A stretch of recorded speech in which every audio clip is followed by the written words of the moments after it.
Hey everybody, hope that you're having a good day. Hope that things are well, that you're enjoying the weather. It's warm, but hopefully you can get outside and enjoy it in the morning or at night. Hey, we are in Mark chapter 4, and we are looking at the words of Jesus, and it's the parable of the sower. And so I want to read what Jesus said and then finish it with how he explained what this parable meant, because the disciples struggled at understanding what he meant. So we're in chapter 4, and Jesus said, listen, in verse 3, listen, behold, a sower went out to sow. And as he sowed, some seed fell along the path, and the birds came and devoured it. Other seed fell on rocky ground, where it didn't have much soil, and immediately it sprang up, since it had no depth of soil. And when the sun rose, it was scorched, and since it had no root, it withered away. Other seed fell among thorns, and the thorns grew up and choked it, and it yielded no grain. And other seeds fell into good soil and produced grain, growing up and increasing and yielding 30-fold and 60-fold and 100-fold. And Jesus said, he who has ears to hear, let him hear. While the disciples were looking at Jesus with one of those looks like we sometimes can give, like, what'd you say, Jesus? And so he then goes back and explains it, and we see that beginning in verse 14. The sower sows the word. Now the sower is Jesus. It's God who is sowing the word. He's giving us the word, and he's giving us 4 different kinds of hearts. The soil is representing our heart and our spirit.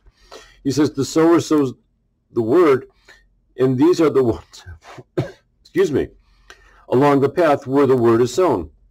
They hear, Satan immediately comes and takes away the word that is sown in them.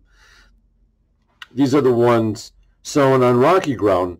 The ones who hear, when they hear the word, immediately receive it with joy. And we've seen that with people. Some people we see just never get the word. They have a hardness of heart. Others hear the word, and there's an openness. They are receptive, and they hear it, and there's joy. But then Jesus says they have no root in themselves, but endure for a while, and then when tribulation or persecution comes, they fall away. And we've seen that in some people. And others, he says, are the ones who are sown among the thorns. They're the ones who hear the word, but the cares of the world, the thorns choke it out, because they're more interested in the riches and the fun and all that they can get in the world, and they don't want to be held accountable by Jesus. And so their heart, in some ways, chokes it all out because of the cares that they have and the desires they have. And then there's the good soil who hear the word and are receptive to it, and it changes who they are, and there's an increase. And sometimes, it's not going to be that you're going to get financial gain, or you're going to get a bigger house, or you're going to get a better job. Life might not necessarily be any easier. It might get even more difficult. But because you've heard the word and you're receptive to the word, you have been changed internally. Your heart, your spirit, your mind, your body, your whole being has changed. And now you're living your life for Christ, and you're making a difference in the world, even when you don't realize it.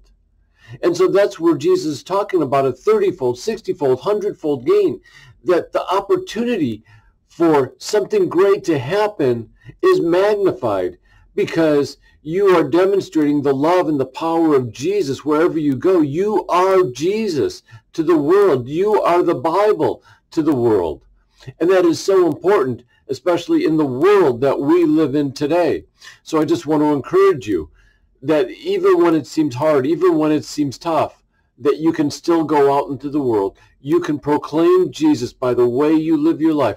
Yes, use your words, but do it with respect and with gentleness, with kindness, with compassion, and yet have the power of Jesus as he leads you wherever you're going. Have a great day, and God bless y'all.